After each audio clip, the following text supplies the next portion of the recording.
In the first entry of a new monthly series, I share some quick reflections on 5 games I played in October 2021, both new and old.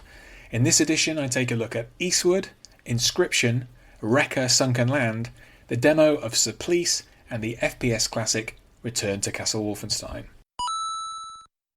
First up, Eastward, which was released this year, developed by Pixpil and published by Chucklefish.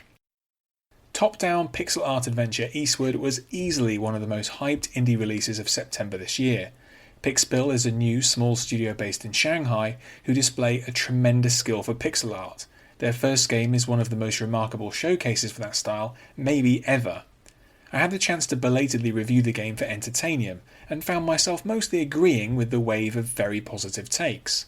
Potential players should be cautioned though, that an experience that lovingly riffs on early Zelda entries and Earthbound is bulked out by a hugely talky script which can eat up something like 60% of your time with the game. While this factor will prevent numerous players from reaching the end of their Eastward journey, the game will definitely attract a lot of loving fans. Part of that is to do with the game's exceptional visuals and sound. One aspect I may not have fully communicated in my review is how superb the music is. The soundtrack comprises over 2 hours of varied and inspired contributions by Joel Korolitz, who will next be heard in Halo Infinite in December. Next up, Inscryption, also released this year, developed by Daniel Mullins Games and published by Devolver Digital. Canadian developer Daniel Mullins built a cult reputation with his games Pony Island in 2016 and The Hex in 2018, which provided twisting, mutating meta experiences. Published by Devolver Digital, Inscryption is Mullins' shot at the big time and is very likely to succeed in some style. While nominally a deck builder with horror and escape room puzzle elements, this is a genuinely extraordinary and endlessly surprising game, one which I had the pleasure to play early and to cover for Entertainium. Reading the early reviews has been fascinating because, like me, the various writers have taken great pains to avoid spoiling the game's numerous rug pulls and frankly jaw-dropping surprises. Then again, they may not have seen it all. Despite my many hours of the game, I know I haven't.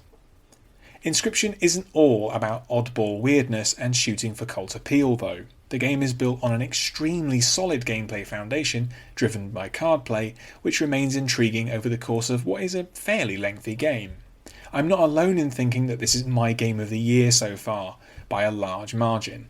If deck builders or mysterious metagames appeal to you at all, you should definitely play its free demo at the very least. REKKR Sunken Land, also released this year, developed and published by Mockingbird Softworks. Games built on the GZ Doom port of the Doom engine are an increasingly major part of the recent retro FPS or boomer shooter renaissance. Developed by Mockingbird Softworks, mostly a one-person operation, REKKR was originally released for free in 2018 and was instantly recognised as one of the most impressive Doom engine projects ever made, especially among those with vanilla compatibility. 3 years on, REKKR has just been released in an enhanced and expanded commercial edition via Steam with the Sunken Land subtitle. Set in a distinctive faux Viking world at war with the undead, REKKR Sunken Land is aptly described as a shooter that escaped from 1995. It has 32 levels, plus 4 secret ones, spread across 4 episodes, the last of which is exclusive to the new version. With all new graphics, enemies, weapons, and an atmospheric score, it's an impressive achievement. Ammo and health is arguably a bit too tight, so leaning on quick saves is advised. While some might find the game to be a little too antiquated in its look and design philosophy, it's a must-buy for fans of classic Doom, and the developer richly deserves your support. I also checked out the demo for Supplice, which is due to be released in 2022. It was developed by Mechworks and is published by Hyperstrange. Continuing on the theme of Doom engine games, there is Supplice, which incidentally takes its odd name from the French for torment. Developed by a group of modding and mapping veterans from the tirelessly productive Doom community, Supplice is due for release in 2022 but has a generous 2-level demo available now. The game is published by Hyperstrange, who have a number of other retro FPS games on their books. Established fans of classic Doom will feel almost immediately at home, but this game has a much more modern sensibility than something like REKKR. For one thing, you can look up and down. While the two maps on offer are both sprawling and excellent, I do have some navigational concerns at this point. It's very easy to get lost, which could be a problem if the game is heavily focused on environments of this scale. That aside, Supplice is extremely promising, with satisfying guns, varied enemies and superb texture and sprite work. While the game is highly likely to be essential for retro FPS fans, the test of true greatness will be if developers Mechworks can find ways to surprise the jaded boomer shooter veteran in an increasingly crowded market. And lastly, I played Return to Castle Wolfenstein from 2001 with the Real RTCW mod. Return to Castle Wolfenstein was developed by Grey Matter Interactive and published by Activision. I've always loved Return to Castle Wolfenstein. Prior to its original release in November 2001, I read and reread the sprawling and rapturous review in PC Gamer when paper magazines were a thing that anyone actually read. I think it got 94%. When I bought the game at full price on release, it did that rare thing and actually lived up to my towering expectations.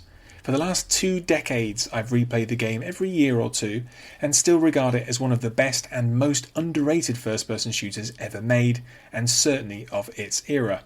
Sadly, it was somewhat overshadowed then by Medal of Honor Allied Assault, which was released a few months later, but is clearly the far inferior game. This time around, I've revisited Return to Castle Wolfenstein a bit differently by using the very impressive Real RTCW mod, which at the time of writing, or speaking in this case, is on version 3.3. This is a fairly comprehensive but respectful overhaul which upscales the textures, replaces most of the weapon models, improves sound effects and makes various other subtle but worthwhile changes. One recent update buffed the flamethrower, which was previously annoyingly underpowered. Some may find the numerous added weapons to be a bit of an intrusive addition, but they're actually quite cleverly integrated and they quickly grew on me. Ultimately, Real RTCW takes a brilliant game and makes it just that little bit better. So that's my roundup of what I played in October 2021. I really recommend all of these games and one demo in the form of Supplice. Really looking forward to seeing how that works out upon its final release in 2022. And I plan to do another one of these each month. Beginning in November, well, I'll be going through the games that I play in that month. In the meantime, do check these games out, and thanks for listening. Thanks for listening to this episode.